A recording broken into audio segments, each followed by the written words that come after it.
Yeah, awesome, man. If you are watching me right now on YouTube or you're watching on podcasts or you're listening to this message wherever you are right now, I want to welcome our online audience and want to welcome all of you to week 2 of our series called What the Health. I want to use this series, and what I'm really doing in this series, I'm using this series to bring awareness to 3 areas in your life that I'm arguing based on the scriptures that we need to pay attention to, and we need to develop health in these particular areas. And I'm talking to you about mental health, emotional health, and physical health.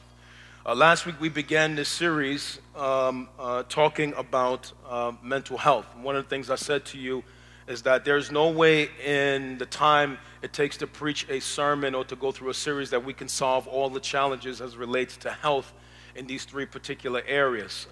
My goal is not to solve all your problems with 3 sermons. My goal is to invite you on a journey towards health in these particular areas. I did share with you last week that it was some time ago, years, that God began to really deal with me about my own health. And for some time I've been on a journey towards health in these 3 particular areas and have seen the fruit of going on this journey in my personal life. And so my goal with these 3 messages, I want you to understand, I want to say this again as a disclaimer. If you feel like some of the teaching may leave you hanging or I don't cover everything as relates to mental, emotional, physical health, I can't possibly cover everything in 3 messages. My goal is not to try to fix your problems in those areas with a single sermon. My goal is to invite you on a journey that you would be aware of unhealthiness in these 3 areas, and that you would make a personal decision to say, you know what, enough is enough. I'm going to take the first steps on a journey that can last months, that can last years, that can be a lifetime for some people. I want to take the journey towards mental health. We began this series looking at a text that John wrote to a man named Gaius, in which he was praying for Gaius to have health in his physical body and in his soul.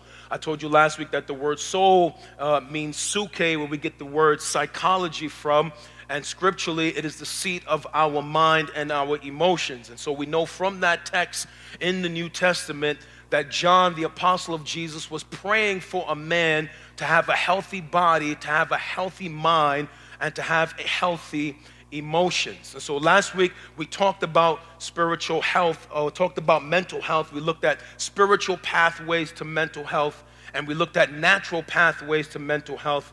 And today I want to talk to you about emotional health. Okay? I want to talk to you about emotional health. Okay. Now, this message was very difficult for me to put together. In fact, I've reached out to Elder Milton. I reached out to him, and I had reached out to my prayer leader, and I had asked them to just keep me in prayer, because I was just feeling a real heaviness in my heart when I was preparing this sermon.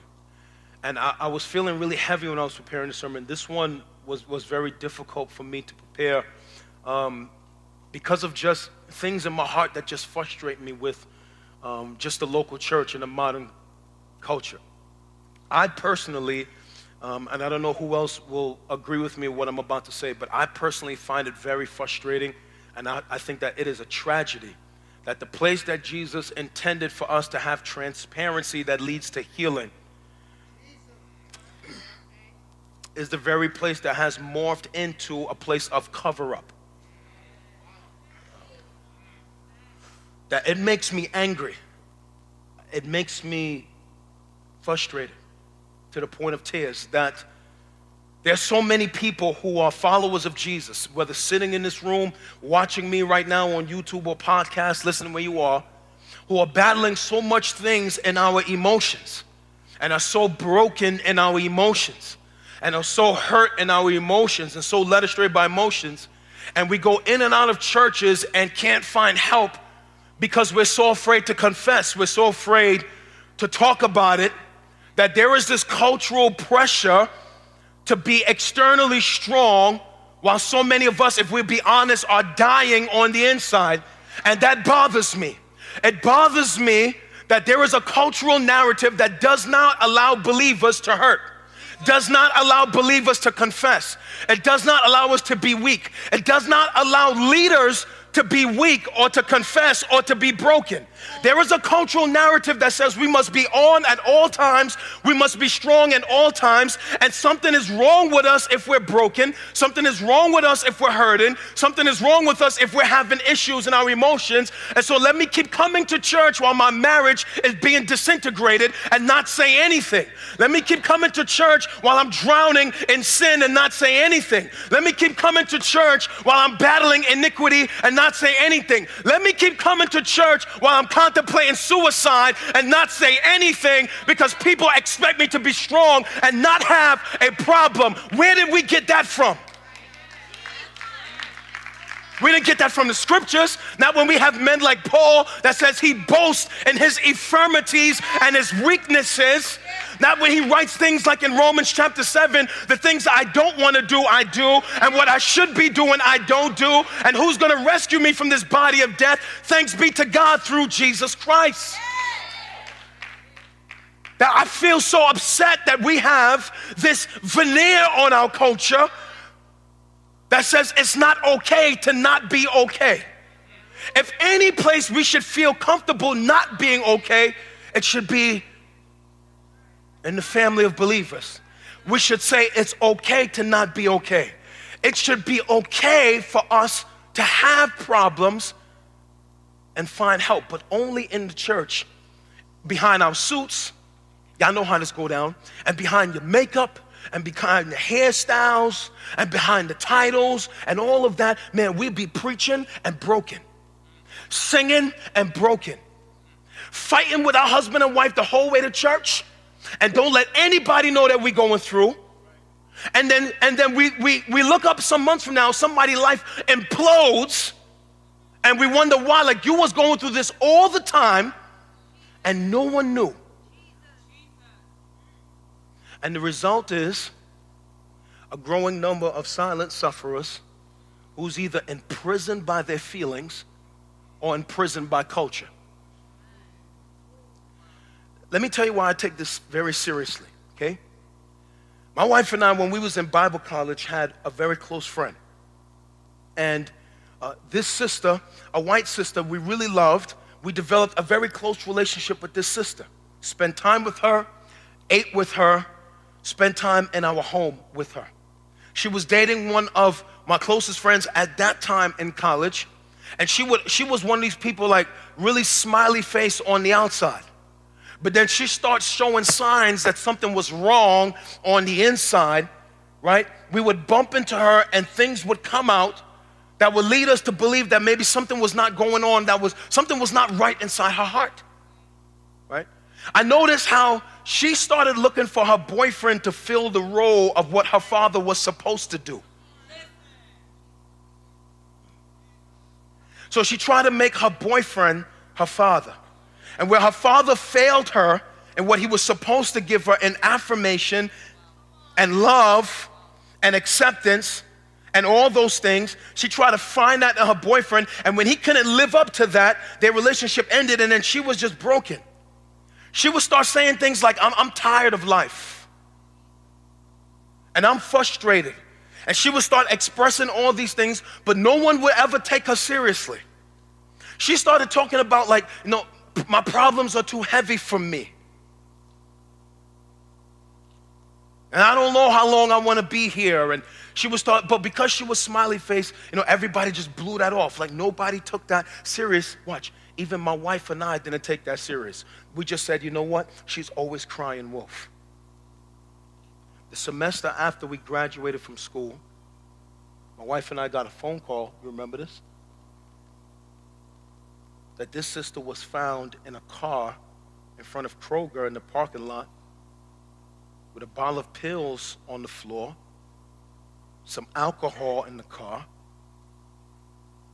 She was unresponsive. She had taken her life. She committed suicide. Nobody took her serious. And I never forgot that.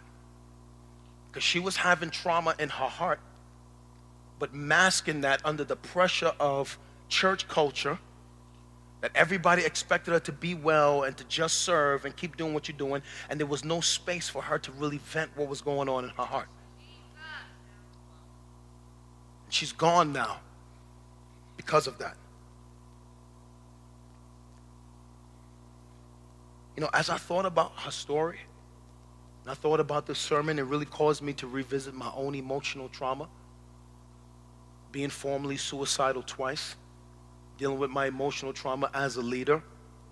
I even thought about how, you know, for a lot of people, pastoral ministry is really a crown. It's not really a crown for me, it's more of a cross. I thought about how leading a church magnified my insecurities. It made me more insecure. It made me deal with more emotional trauma. And some of that was brought on by just the way society is built out. I mean, you could have emotional trauma just thumbing through Instagram. I considered really the extensive damage and the brokenness of people I know personally, and even people in this room, that even right now as I'm talking, man, there are people in this room, man, who are really suffering in the dark. I know you are. There are people in this room who are silent sufferers. I know you are. There are people in this room who come to church every week, but on the inside, you are suffering in your heart. You are damaged and you are broken in your heart. There are people in this room right now who I know, not personally, but I could just feel in the spirit as I was preparing for this message, who are emotionally weary and drained.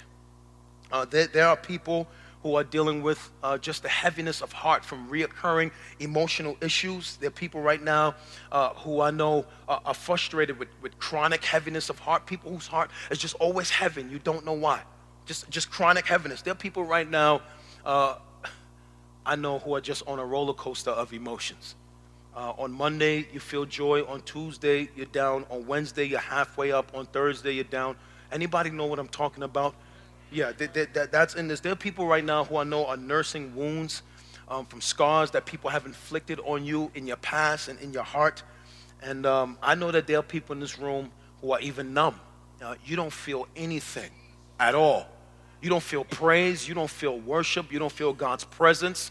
You don't feel compassion, mercy. You don't feel anything. And really, your numbness is just a coping mechanism because you really don't want to deal with the brokenness that's in your heart. And so you built a wall to keep people out, to keep God out, to keep counsel out, to keep anything out that would touch that part of your heart that you've tried to block because of the pain that you have been through. All of that stuff is in this room and so much more. Listen, the reality is that all of us have to deal with our emotions. All of us have to deal with our emotions. And since we can never really flee our feelings, we must give attention to our emotional health. Okay? Since you can never flee your feelings, we have to give attention to our emotional health. Because no matter where you go, you know who you take with you? You. And no matter what you do, you know what you take with you? Your feelings and your emotions. You can't turn them off. You can't try to ignore them, right? They're there. And no matter what you do, you and I have to deal with our emotions. We have to deal with how we feel. We have to deal with the trauma and the stuff that's going on in our heart. And since we have to keep dealing with emotions, since it's not going anywhere, I'm encouraging you and inviting you and pleading with you to join me on a journey of emotional health, because a lot of us in this room are not emotionally healthy. A lot of us in this room are probably emotionally toxic.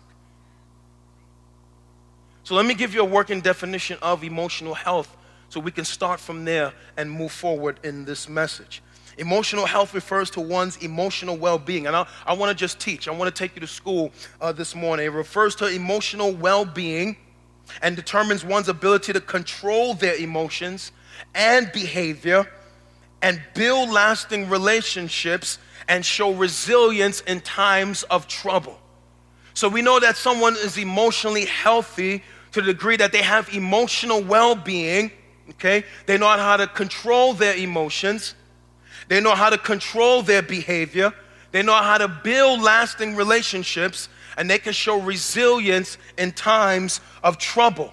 Emotional unhealthiness would be any destabilization or any instability that negatively affects our wellness and our behavior. So let me give you some just common signs that we might be dealing with emotional unhealthiness. And they're not going to come up on the screen because I don't want you to stare at them. I just want to mention them. okay? These are not all the signs, but I do want to say that these are some common signs. If you see yourself in any one of these when I say them, then it's a sign to us that we might be dealing with some emotional unhealthiness somewhere in our soul. One common sign of emotional healthiness is when we have an unrelenting heaviness of heart. That no matter what we do, no matter what happens, we're always down, we're always depressed, we're always moody. It doesn't matter what's going on around us. It doesn't matter what joy is happening. We could have come out of an explosive worship service, but our heart is always heavy all the time. Another common sign that we're dealing with emotional health issues is our inability to control our moods.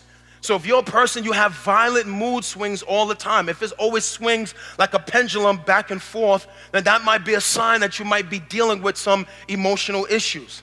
Another sign that we're dealing with emotional issues, if we battle a lot of envy and jealousy.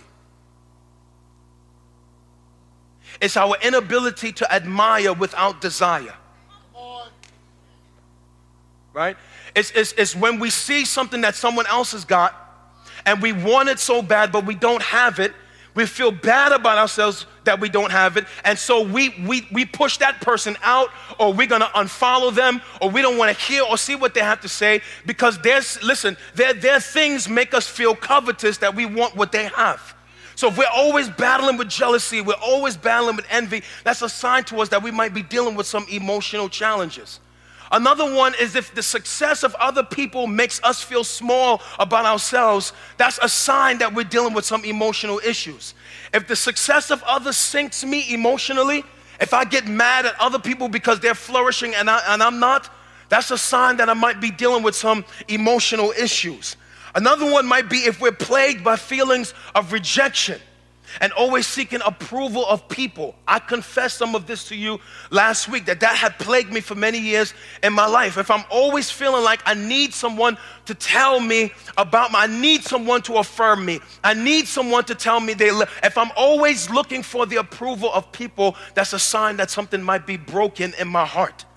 Another one, if I'm plagued by self-loathing or self-pity, that if for some reason I constantly have something negative to say about myself, if I don't like myself, or if I'm constantly dealing with self-pity, if I walk around with an attitude that's always saying, woe is me, and what's wrong with me, and I'm always condemning me, then that's a sign that something is broken in my heart, because pity is really the perversion of compassion. It is the emotion that was designed to go out but not to go in. And so if I'm a person that I always wallow a lot in self-pity, that's a sign that I'm battling with emotional health issues. Another sign is if I harbor bitterness and unforgiveness towards other people.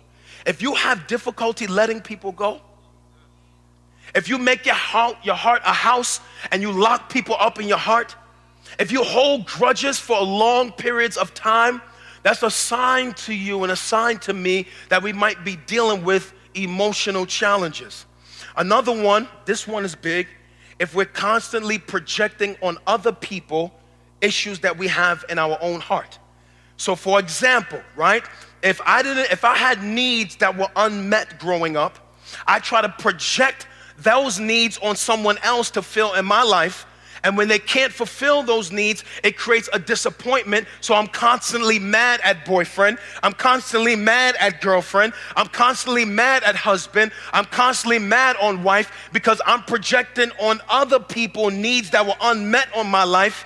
And some of those needs only God can fulfill.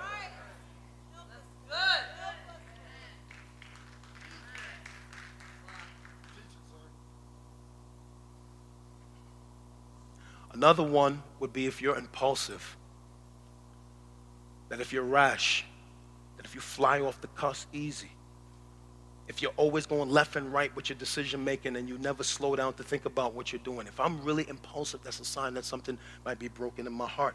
Another one, listen, if you have trouble sleeping and you have trouble getting rest, if you have a difficult time sleeping and getting rest, that's a sign to you that something may be broken in your heart, in your emotions. If they keep you up at night, they wake you up in the morning, you can't sleep, you can't rest, you're tossing and turning, those are signs that something might be going on in your heart. Another one, if you deal with falsehood, that if you have difficulty telling the truth, that is a guaranteed sign that you have emotional health problems. If truth evades your mouth, if you easily bend the truth, if you can lie and sleep,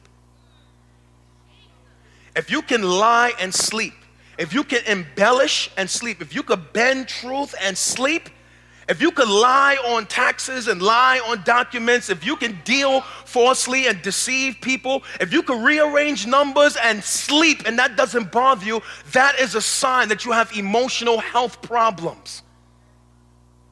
And if you have difficulty maintaining relationships, if you're always lonely, if you're always losing friends, if you're on how many husbands or how many wives, then that's a sign that we have emotional problems.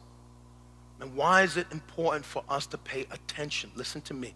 And I took my time to put together this sermon, and I wrote these notes carefully.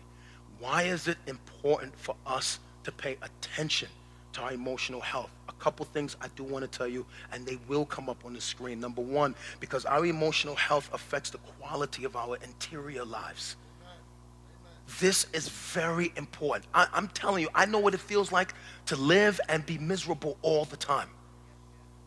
And at some point in time, you get tired of living and just being miserable. Okay? And if we are emotionally unhealthy, our interior lives are going to be very dark and very dismal. And we could be living and moving and being, and all the time that we are miserable in our hearts. Okay? We will only be as strong as the health of our minds and our emotions. Okay? Another reason why it's important for us to pay attention to our emotional health, because of the temptation to believe that everything we feel is true. Feelings do not authenticate truth. And you have to be careful about believing everything you feel is true. It is very dangerous to believe everything I feel as truth. How many times have we acted on something we felt or said something out of something we felt only to find out that we was wrong in what we did or wrong in what we said? Because we often have a tendency to just believe if I'm feeling it, it must be true. And we have to be careful that we don't get tempted to believe that everything I feel is true. Another reason we have to pay attention to our emotional health, because of this one is huge, because of the danger of making permanent and irreversible decisions based off feelings. Dang. There is extreme danger in unbridled passion. That just because I'm feeling something, I just make crazy decisions because of the things that's going on in my heart. Do you know how many of us have probably lost relationships because of unbridled passion? Lost opportunities because of unbridled passion. Closed doors on our face because of unbridled passion. It is very dangerous to be led by our emotions. And I think about how many decisions I have made and you have probably made that we look back on and we regret that we made those decisions because we followed some feeling. All right, nobody wants to be honest. That's okay. We don't have to be honest. I know I'm not the only one that has regrets behind me because I made some decisions based on some feelings. Irreversible decisions. Things that happen in my life that I can't go back and change. Some relationships I probably will never get back. Some opportunities I permanently lost because something I did based on my feelings. Another reason we have to pay attention to our feelings is because of the psychological wear and tear of emotional volatility. You will wear down your mind being up and down, up and down, up and down, up and down, up and down. That takes a toll on your mind. Joy becomes elusive. And you can never delight in anything because you can be up at 4 in the afternoon and down by 5 o'clock. Another reason we need to pay attention to our emotional health is because of the impact emotional health has on relationships. Man, there are many marriages in trouble because of someone battling emotional health issues. There are many relationships in trouble because of people battling emotional health issues. Okay? There are a lot of us, man, we can't even have good friendships because of our emotional health issues. It's very, very important. Another one is because of the correlation between fulfillment and misery. Man, as I was studying, I realized that most psychologists have come to agree in our days, this is big, that somebody's ability to succeed in life is more contingent upon their EQ than their IQ. Your EQ is your emotional intelligence. Your IQ is your rational intelligence. And studies are showing today that people who have the greatest success in dealing with life are people who are stronger in their EQ than their IQ. Man, you could be highly intelligent and have 15 degrees and live a miserable life. And there's some people haven't left high school and are full of joy and accomplishing stuff in life, not because that they are intelligent or they have a lot of degrees, it's because they know how to manage their emotions.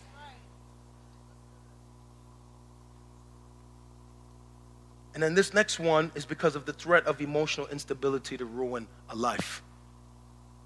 I have a friend right now who's doing life in prison because of a moment of anger in which he emptied a trigger on a 12-year-old in the middle of a street in Queens, New York. Just mad. They got into a fight over a quarter. They got into a fight over 25 cents in front of a store. He pulls out a 9 and empties a clip on a 12-year-old, and he's serving life right now in prison because one moment of unbridled passion can bring a lifetime of pain. And as we consider health, we have to be careful, right? We have to be careful to see these things from the right perspective. There's a teaching out there that makes emotions evil, right? And there's a teaching out there that makes emotions bad. But I want you to know that having emotions is not inherently evil. Listen, God is an emotional being. God has emotions. God has anger. God has wrath. God has love. God has sorrow. God can be grieved. God has emotions, and God created you and I as emotional beings. We see this in Psalms. The writer of Psalms displayed the full range of emotional issues, whether they were up or down. We see the full range of human issues in the Psalm. Imagine life with no emotions, without the ability to love, without the ability to have compassion, without the ability to feel joy, without the ability to have sorrow, without the ability to be angry. Imagine life without any emotions. The Bible doesn't say having emotions is evil. In fact, the scripture says be angry, but don't sin. Being angry is not a sin. What you do with the anger, the scripture says, is the sin. So the Bible doesn't condemn us having emotions. The Bible doesn't even condemn you being mad. I would hope if somebody did something to your kid, you would get angry. I would hope if somebody transgressed your wife or your husband, you would get angry. I hope when you see what's happening with injustice, you would get angry. And so the Bible does not condemn us having emotions. The wrong approach is that we have extremes when it deals with our emotions. And just like there were two extremes with mental issues, there's also two extremes when it comes to emotional health as well. One extreme when it comes to emotional issues is the extreme that says, right? It says, live by your feelings. That is, whatever you feel, do whatever you feel. Whatever comes into your heart, just do that. And that is one extreme that says, listen, whatever I feel, I'm going to do it. Nobody can't tell me it's wrong. You can't tell me not to do it. And so if it comes into my heart, I'm just going to run with it. Man, that is dangerous. That is crazy. And just imagine our society if everybody did everything that they felt. If everybody did everything that they felt, you know what we would have in our city? Anarchy, chaos, lewdness. I'm going to take this from you because I feel like it. I'm going to do 100 in a school zone because I feel like it. I'm going to just leave my wife because I feel like it. I'm going to do whatever I want because I feel like it. If everybody did whatever they felt like, we would have anarchy, chaos, and destruction. The other extreme when it comes to emotions is, listen, is completely ignore your feelings. Feelings are evil. Feelings are bad. Watch, ignore them. Suppress your passions. So watch, if the wife comes to the husband and says, man, I'm feeling like you're not paying me any attention, man, you're not feeling right. I don't want to talk about that. Or if the husband comes to the wife and says, listen, I'm telling you that I love you and I need you to believe what I'm saying, but she doesn't want to believe that. No, suppress what you're saying. And so there is this thing when we say, listen, suppress your feelings. Your feelings are not valid. Nobody wants to hear them. All your feelings are evil. Suppress them. And then the other extreme is, listen, do whatever you feel like, right? And the issue is we have to find balance in our extreme because God is an emotional being. He created us with emotions. And the real issue is not having emotions. The real issue is understanding their rightful place in our human experience. So I want to say something to you that's very, very important. And I want you to never forget this. What is the rightful place of emotions in your human experience? Listen, it's going to come up on the screen behind me. Emotions best serve us as indicators, not as dictators. They are gauges, they are not guides. Emotions serve you best as indicators, not dictators. They are gauges and not guides. What is an emotion? It is an indicator. What is an emotion? It is a gauge. It is not a dictator. It is not a guide. Emotion should not be ignored, and emotion should not be controlling. So for example, right, I have a friend who has a very nice car, and a couple weeks ago he was telling me about this feature in his car, right? So in his car, if he's driving on the highway, he has a little light on his rear view mirror, an indicator that blinks if something comes into his blind spot. And even though he can't see what's in his blind spot, the indicator tells him that something is in his blind. Now that car's dope. Right? I don't have that feature in my car. But he's driving and something starts flashing on his rearview mirror. The indicator light tells him that something is in his blind spot. Watch. It reveals to him that something is in the lane next to him. The purpose of the indicator is only to reveal that something is in the lane. The purpose of the indicator is not to tell him, switch into that lane.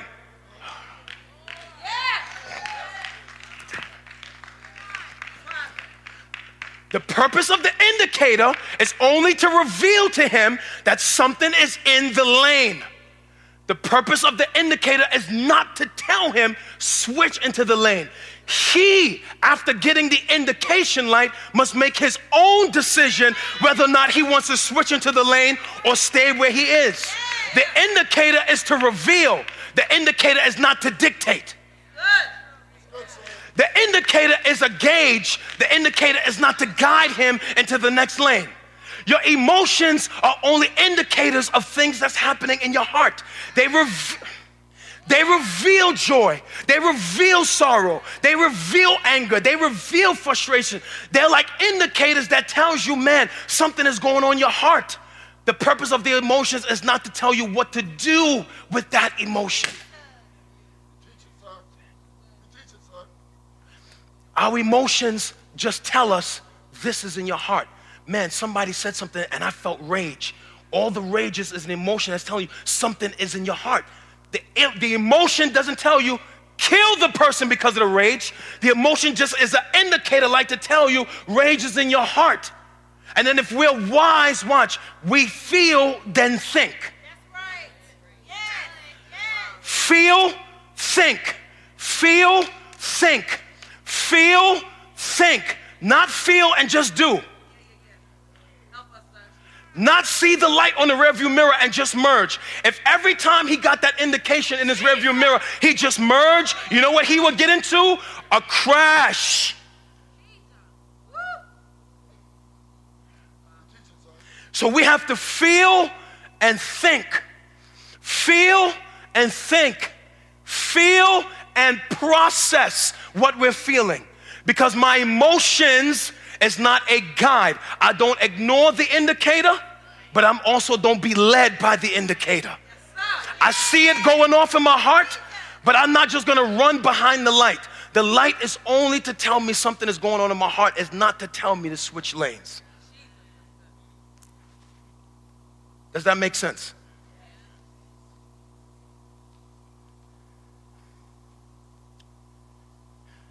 Because the aim of emotional health is not the removal of feelings, but rather management, stability, and wholeness. Because there's teaching out there that's going to make you feel like, oh, my feelings are evil and I should never feel. No, that's not the goal of emotional health. I want to make sure I teach this right. The aim of, if I say I'm healthy, listen, I could be healthy and feel anger. I could be healthy and feel sorrow. I could be healthy and be mad. The aim of emotional health is not to remove your feelings. So if you think I was going to come here and tell you don't feel anything, that's not what this sermon is about.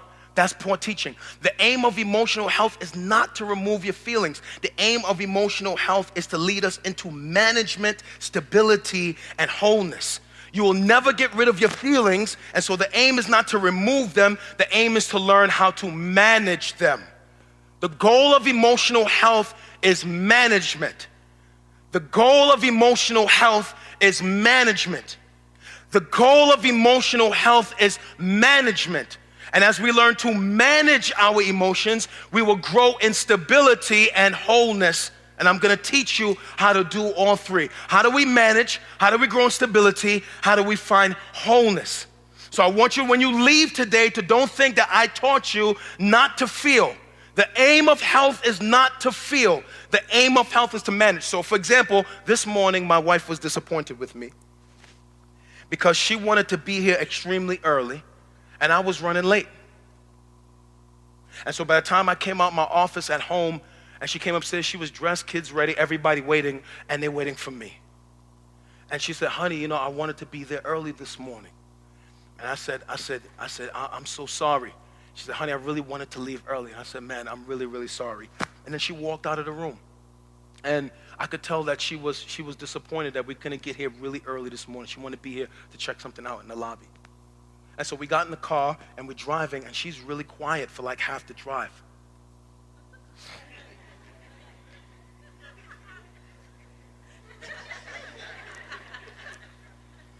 And normally when we drive to church, my wife is singing songs and she's praising God and she's bopping in her chair and she's staring at the clouds while she's driving, and she has her own record deal in the car. She's putting it down and she's blowing, and like everything is really, really, the sun is shining, and she's singing her heart out, and the whole way here she's like this.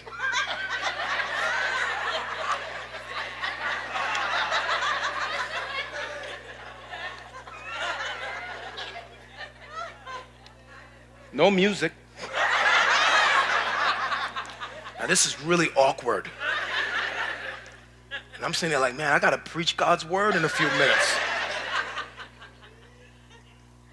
So Abby shouts from the back of the car, because like she's so intuitive, she could feel the tension. Abby says, Mommy, can you put on a song?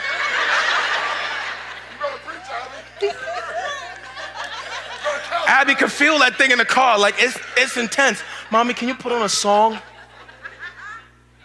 And I looked over at her just to see if something would break.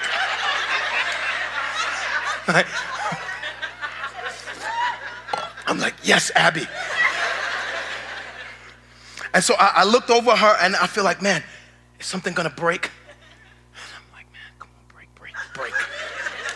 break. And I touched on her shoulder and I said, Lena, did you hear what Abby said?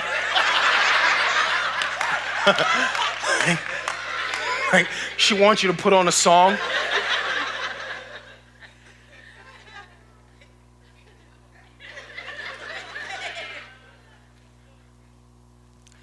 So she puts on the radio, which is abnormal because she normally would listen to her music from her phone. She puts on the radio, she puts on some station I don't even like. And now we listen to some music and I don't even like it. And I already know I'm still in trouble.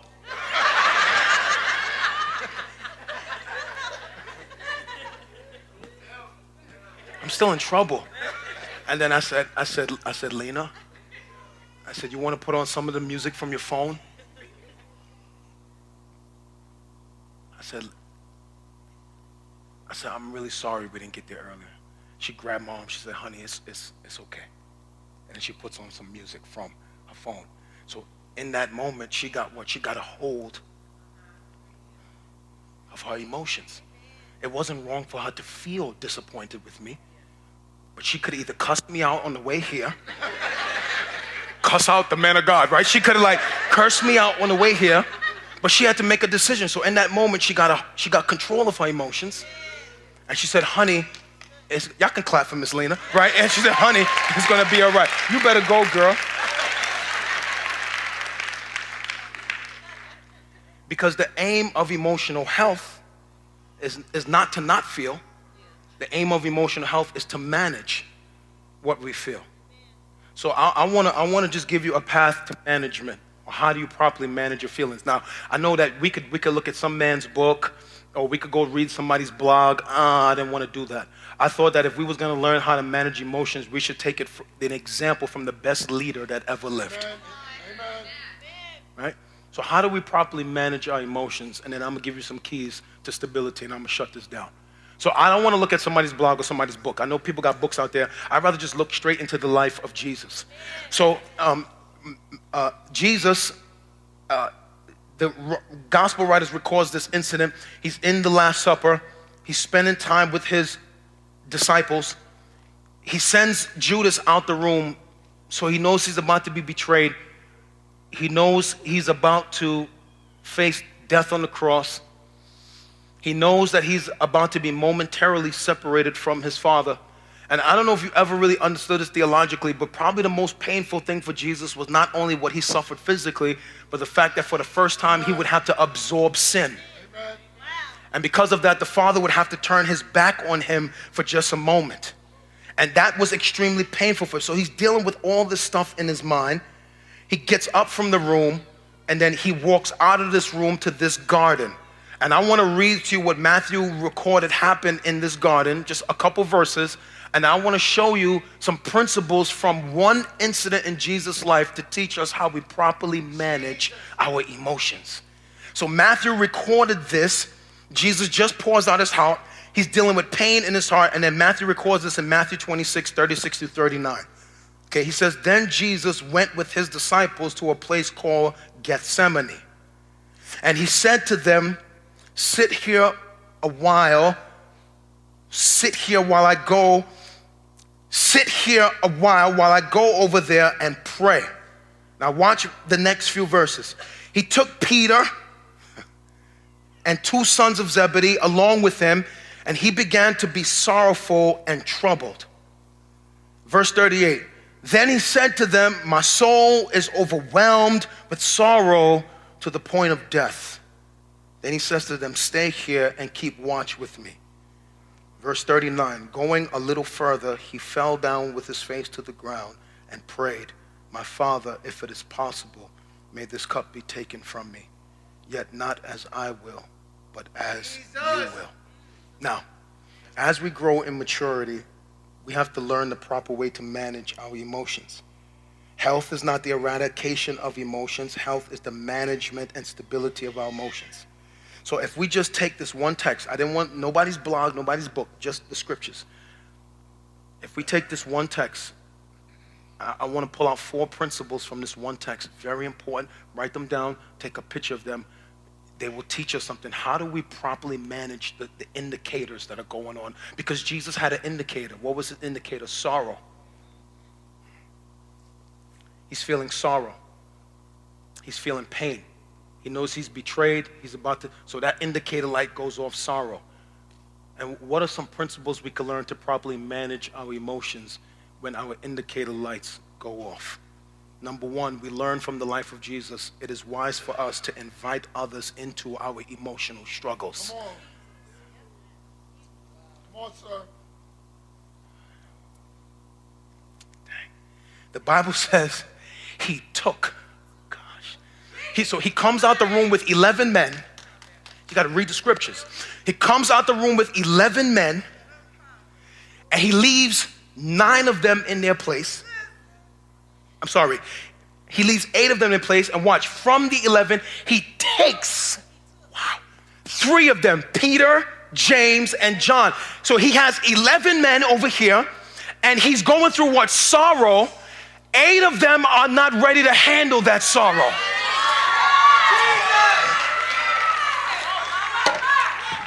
So he chooses who can handle his emotional issues, and he takes with him, or he invites into his sorrow 3 men, his closest men, Peter, James, and John. Not anybody, his closest men, those he knew could handle his humanity. These same men saw him on the Mount of Transfiguration in his deity, but now they was about to see his humanity. Who do you have around you that you can be completely vulnerable with?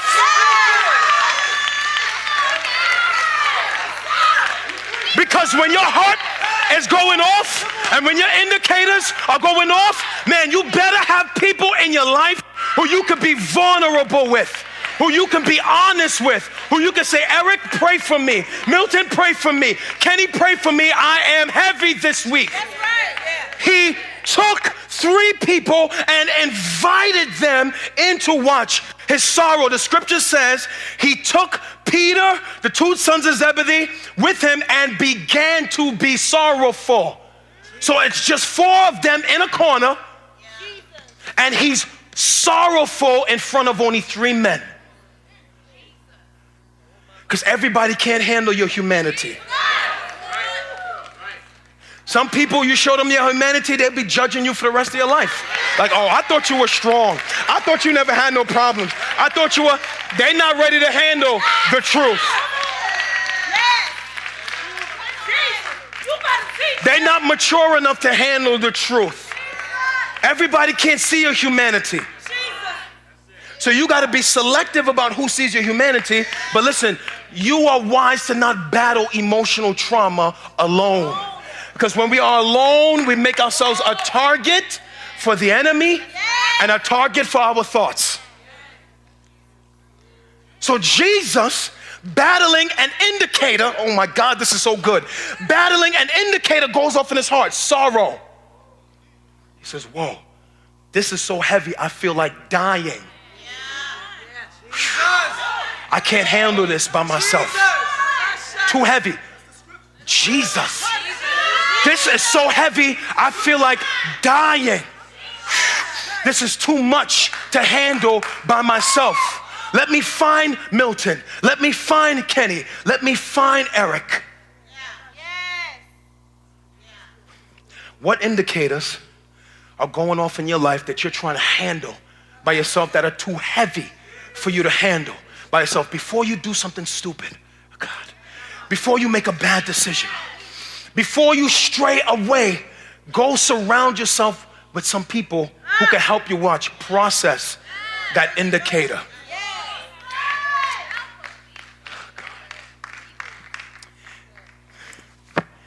If Jesus needed support, now I know you're strong. I know you're mighty. But if the Son of God needed support during emotional trauma, you and I are no match to deal with all of our indicators by ourselves. It is healthy to build a support system when you know you have emotional trauma. How else do we manage our emotions? This is all Jesus, nobody's blog.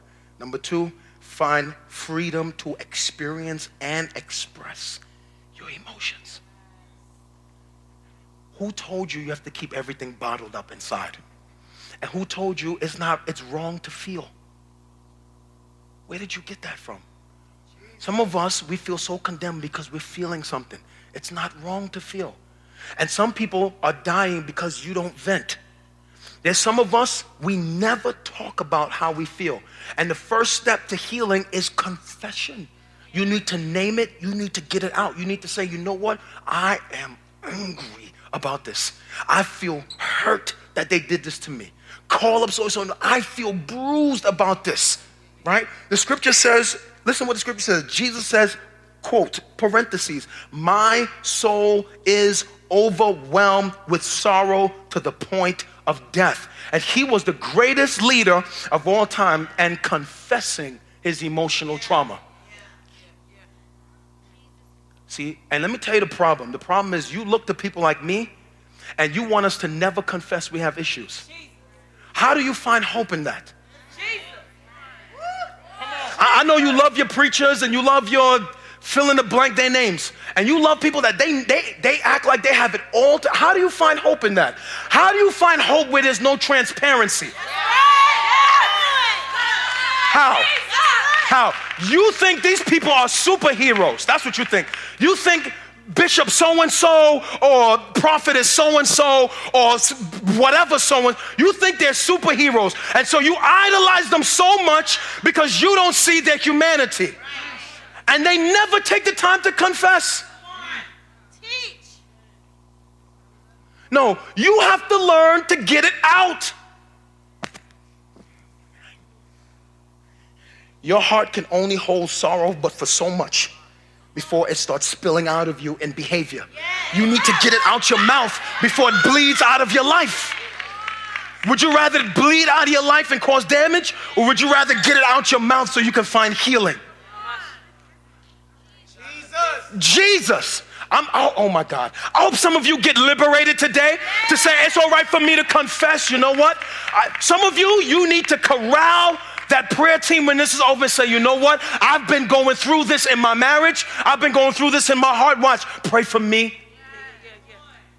My soul is overwhelmed with sorrow to the point of death. That came out of the mouth of Jesus. So it's okay to experience heavy emotions, but we must also find the freedom to express them. Spirituality is not void of feelings. Confession is a key to management. For example, I'm going to put some of my own business in the street. It's okay. So this week in a staff meeting, it was Tuesday, we was in a staff meeting on Tuesday. Okay.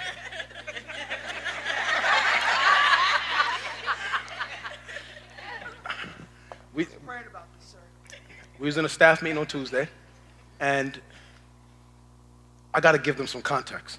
All right, so our church, we're a portable church, so we don't own a facility. We don't have a building. So we have an office in Morrow in South Atlanta, right? And from that office, that's our headquarters, right? Thank God we had enough resources come into the church to establish an office. We've had it for 2 years. And from there, listen, we have meetings, we train leaders, we've had prayer. Some of you who've been on teams have been through that office. We have helped people from that office. We've done outreach from that office, collected blankets from that office. We do everything. Without that office, we'd be in trouble. We have no place to operate. So the office is very, very important to our church. We don't have a building yet. I'm believing God that we will have a facility soon. I am believing for that, right? I am believing God that more people would make their love visible and become generous. And I am believing God that we'll have more givers and tithers. And maybe I'm believing God somebody watching this on YouTube might just have compassion and send us a seed for $500,000 that we can, start the initial process on a building. Maybe someone is watching and you've been impacted by this ministry and you are wealthy.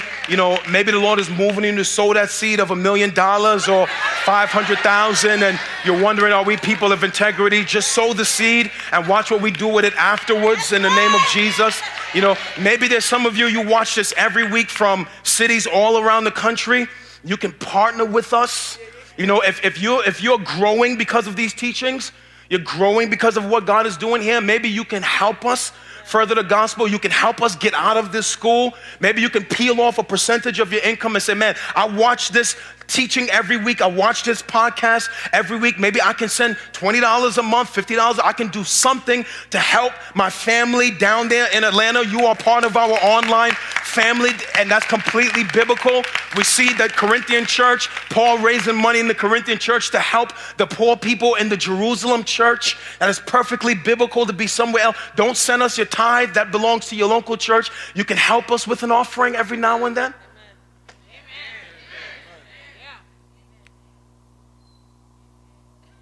So we have this office, and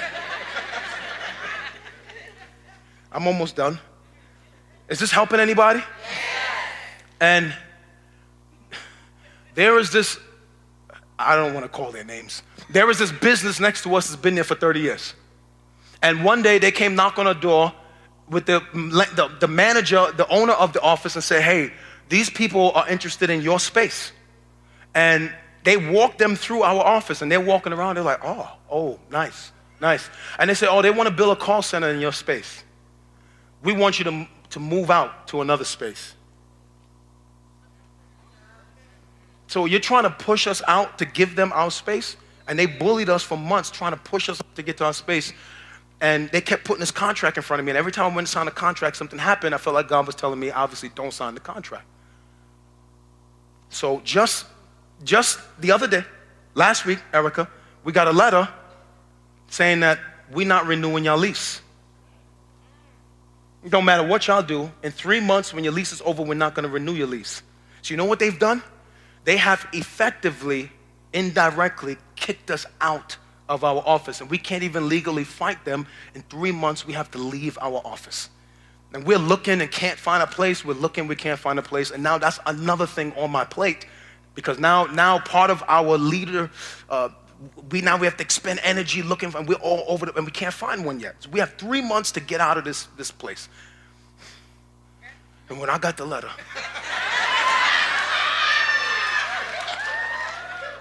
I was angry. And so I came into the staff meeting and I told them about the letter.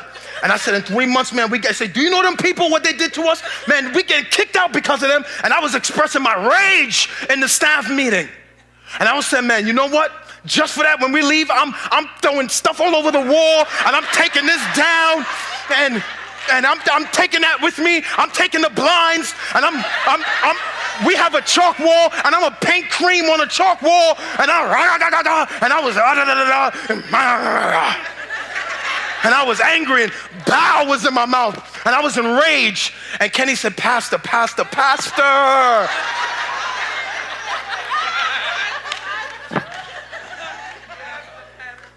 Kenny was like, Pastor, man. I said, Pastor, man, like we can't do that. Like, come on, Pastor, we can't do that, Pastor. Like, Pastor, well, what if we just do this? And what if we do this? And Pastor, what if you think if we just do this? Because I know how you feel, and I think that it would be okay if we did this. And then the room got quiet, and I looked at Kenny,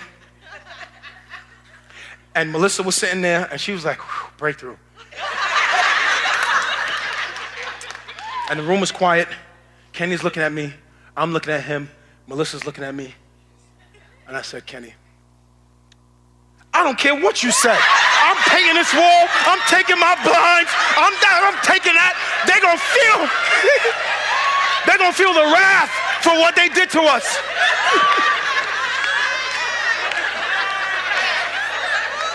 It's true. It's true. Jordan was there, Nadine was there. It's true. Erica, the staff was all of me. I said, I don't care what you said. And blah, blah.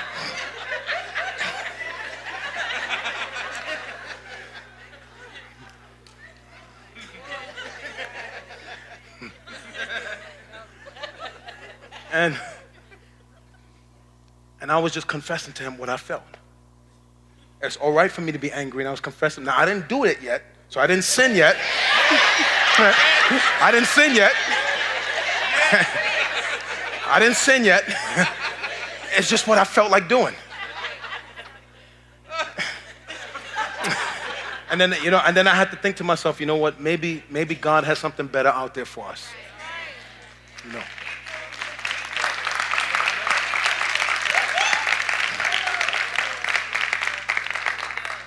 So after I left the office that day, I went home and I began to do the next thing, which we see management, what Jesus did. I drew near to God. Amen. Yes. When your emotions are out of control, you got to draw near to God, man. Yeah. The Bible says Jesus said, going a little further, he fell down and he prayed. And when your emotions, your indicators are going off, man, you got to draw near to God. Okay. Tell God how you feel. Cry out how you feel. God is big enough to handle your emotions. If David could pray psalms like God break their teeth in one psalm and God search my heart in another psalm, he can handle your emotions.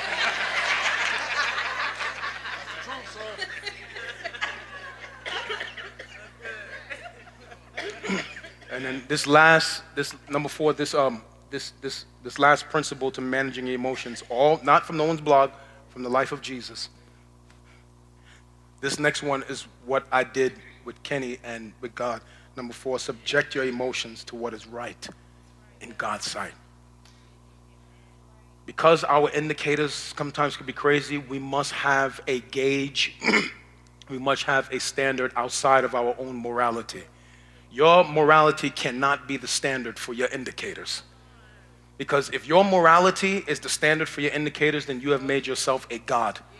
And you and I are not good gods. We are bad gods. I am not good at being a God over my emotions.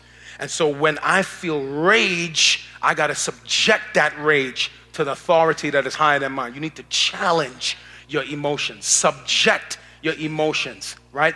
You need to weigh your emotions against what is right in God's sight. So this would be an example of, and I know this is a tough one, man, they hurt me, and I say I'm going to hold them. But after a couple months, I weigh that up against, I subject it to the higher authority. God says, you have to let them go.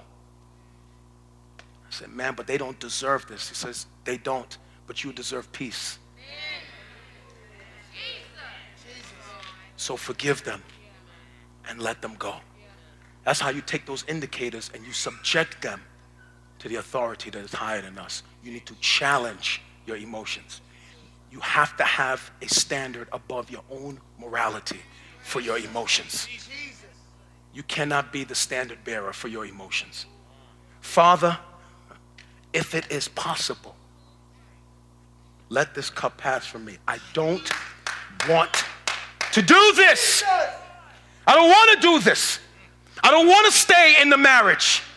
I don't want to go to the job. I don't want to go to work this morning. I don't want to serve next Sunday. I don't want to give the offering. I don't want to be faithful. I don't want to say I'm sorry. I don't want to say you was right. I don't want to apologize. I don't want to be nice to I don't want to go see my son. I don't want,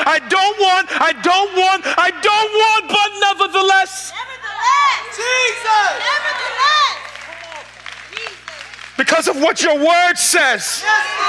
Dang, when I see your word, I see this indicator and I don't feel like doing this, but your word says. I want to hold them, but your word says. I want to cuss them out, but your word says. I want to give up, but your word says. I want to lose hope, but your word says. I don't feel like being faithful, but your word says. I don't want to be generous, but your word says. I don't want to love, but your word says. Nevertheless, that indicator, not my will, but your will be done, because your morality cannot be the standard for your indicators.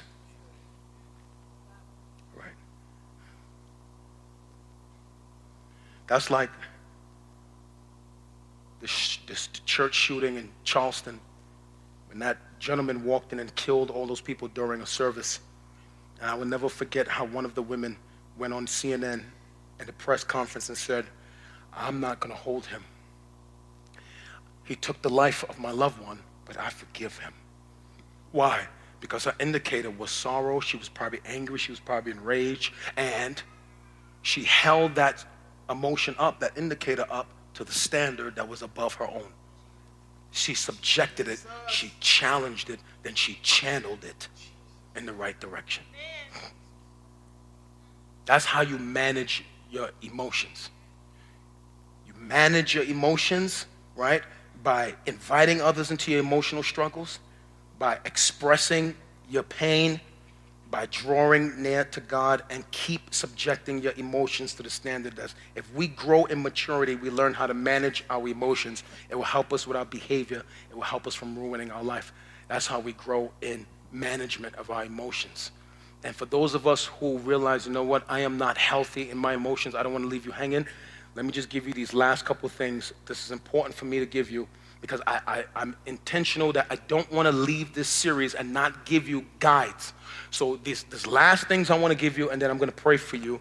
You could just take pictures of them or just jot them down really quick, okay? If you know you're struggling with emotional health issues and you want to grow in emotional health, okay? You want to grow in emotional health. These quick things, I just want to give them to you, will help you grow in emotional health. Number one, just develop the discipline of managing your emotions. Just taught you that, okay? Snap it, take a picture of it, write it down, okay? You want to develop the discipline of managing your emotions. The more you learn to manage your emotions, the more you'll grow in emotional health. The second thing is nurture your soul with the scriptures and with hope. Keep feeding yourself God's word and keep having optimism, hope about the future. Okay. This next one is very important. You would grow in health if you invest in your marriages, your singleness, and your relationships. If you are married, you know what it is to be heavy because your marriage is toxic. So if both of you, I'm talking to both of you, start investing in your marriage like my wife and I did, it will help you to grow in emotional health. If you're single, don't see marriage as the promised land. You have to see your singleness as beautiful while you are single and invest in your singleness. You don't keep saying, woe is me, and where is he, and why is she? No, if you are single in this season, see your singleness as beautiful and invest in your singleness. Man, go to a movie. Go get something to eat. Be single and have swagger in your singleness.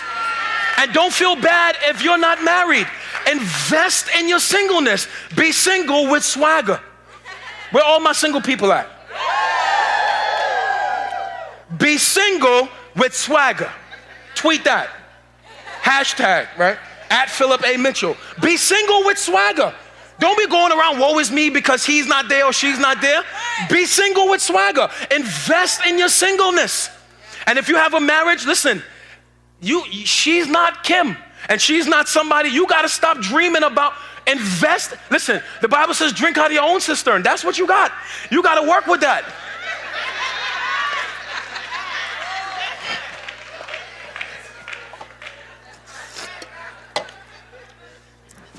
She ain't Beyonce, she's not Lena, she's not, that's what you got? You got to work with that.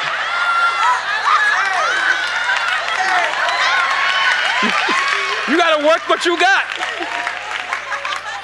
I mean, he ain't Philip, he ain't. Don't compare your husband to me. Don't do that. Don't keep bringing me up at home. You invest in your husband. Invest in your wife. Invest in each other. You got to work what you got. Somebody say work what you got. Whether you're single or married, invest in what you got. This will help you to grow in health. Okay? Another one, I'm almost done. I want to help you. Really big. Grow in self-awareness. You have to know you. And you got to know what's going on inside you. You got to be sensitive to your own indicators. Like, why am I always angry about this? You got to know, why does this always sink me? Why every time I go here, I sink? Why every time I talk to this person, I sink? Maybe I need to stop talking to you. You have to know you. Every time I go to this restaurant, I have memories of somebody that took me there. You got to know what sinks you.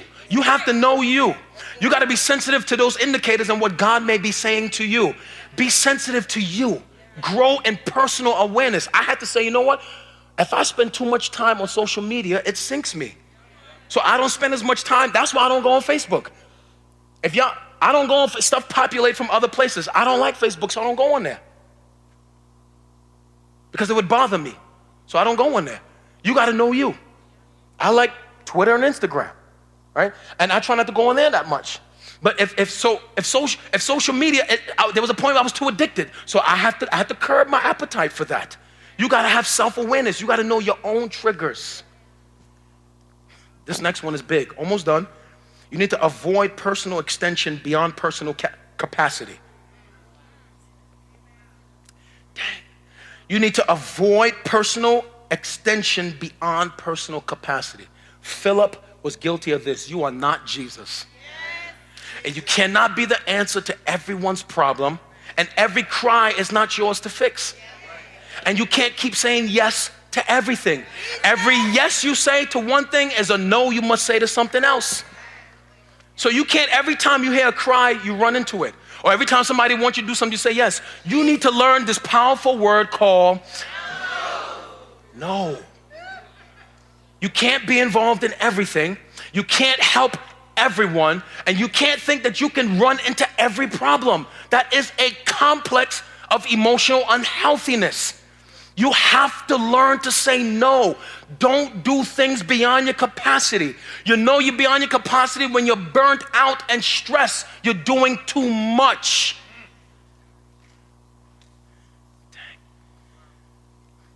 This next one will help you grow in health. Almost done.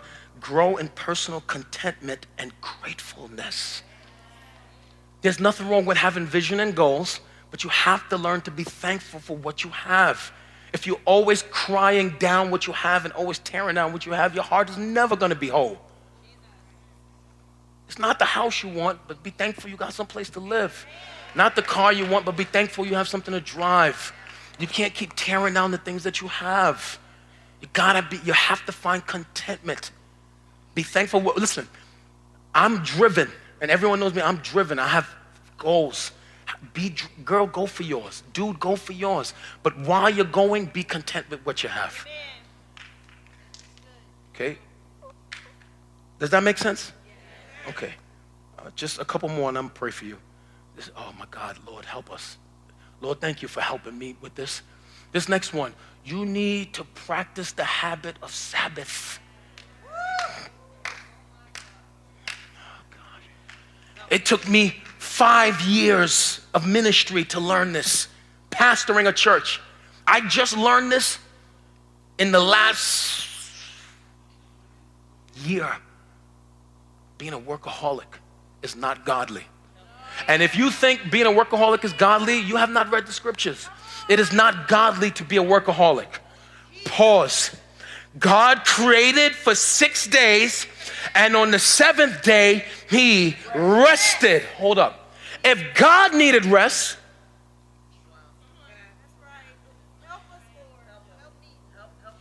and Jesus would often slip away to a quiet place and be alone from everybody. Some of us are unhealthy because we don't rest. You know what a Sabbath is? A Sabbath is, let me chill out for a couple hours. Scripturally, a Sabbath is a 24-hour period in which you do no labor. You don't do anything. Like for the Jews, it's from sundown. It's, I think, 6 p.m. on Friday to 6 p.m. on Saturday. They don't do anything. You need to build into your schedule a Sabbath. I want to encourage you, find a day where you take 24 hours. You say, maybe from Friday at this time until Saturday at this time, I'm not going to do any work. I'm going to just binge watch Netflix. I'm going to eat ice cream. I'm going to go ride my bike. I'm going to go for whatever. I'm going to put on my onesie. I'm going to be lazy on the couch. I don't have one. I'm going to put on my onesie. I'm going to be lazy on the couch. I'm going to wrestle the kid. When you don't actually do any work, you don't take any emails, no conference calls, right? You're not trying to, you block out everything. If social media caused you to work, you stay off of social. Like, how come this one day I never see you post? I'm on Sabbath. You build in 24 hours of just rest. For me, that's Sunday evening until Monday evening. That's why you won't find me. I don't post. I'm not answering your calls. I'm not taking your text messages. You're not bullying me into a meeting. It's Sunday evening until Monday evening. I don't do any work. Now I don't. I know. Now I don't.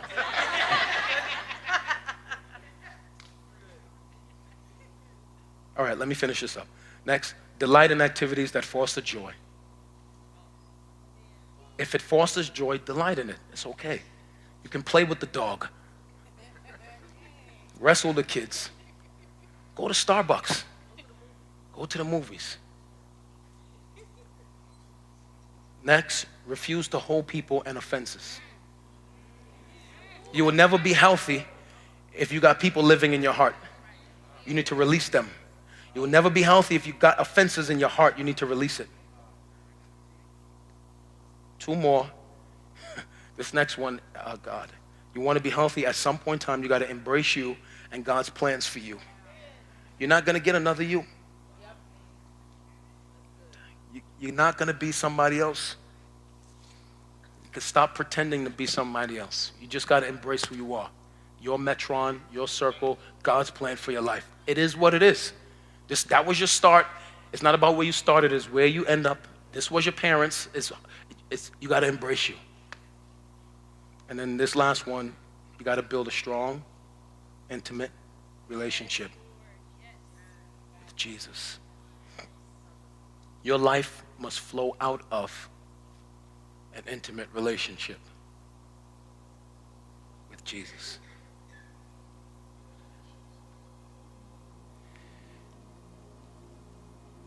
It is not God's will for you to be dealing with chronic pain in your heart and to be unhealthy.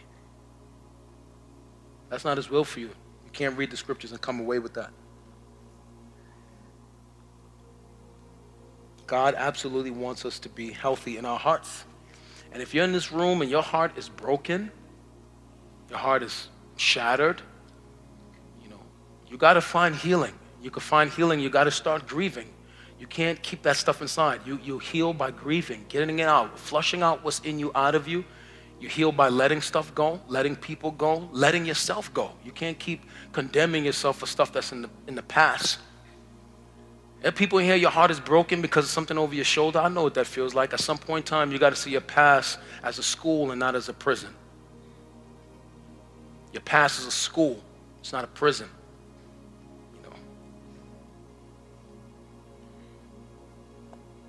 You got to trust in God and others to help you.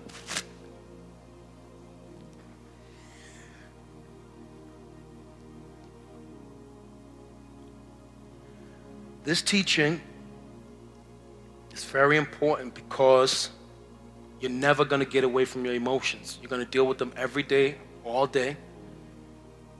And I know personally the pain and the regrets and the damage of being led by my feelings and making bad decisions because of that. And so I pray that you would lean into this teaching, and I pray that you would feel God's Spirit saying to you, my son, my daughter, it is my desire for you to be emotionally healthy and strong. It is not God's will for you to just be broken emotionally for the rest of your life. That's not his will. He wants you to be mentally healthy. He wants you to be emotionally healthy. He wants you to have self-control. The Bible says a man without control is like a city without walls. Did this solve all your problems in a sermon? No. But if you take this teaching, you begin to apply these principles, you will put yourself on a journey towards health. I'm on my journey. And I'm pleading with all of you, hundreds of you, to join me on the journey of mental health and emotional health. It will radically transform your life. Your emotions are indicators. They just reveal what's in your heart. Don't ignore them and don't be led by them. Let them reveal and then follow the plan of management for your emotions. My prayer is that a year from now, some of you will testify and say, Pastor, you remember that series, What the Health? Man, it changed my life. I'm healthier in my mind today than I have ever been before. And I'm healthier in my heart than I have ever been before. God has truly changed my life in this regard. I want you to be, and I want you to join me in the journey of emotional health. You need that for your heart. The heart is wicked, it deceives. Man, it can make us heavy. And I want you to be emotionally healthy in your heart. And I want you to join me on that journey. Amen, my brothers and sisters? Amen. Let's pray. We hope this message was a blessing for you. If you have a testimony, please email us at share@victorychurchatl.org. Again, thank you for tuning in. We look forward to seeing you next week.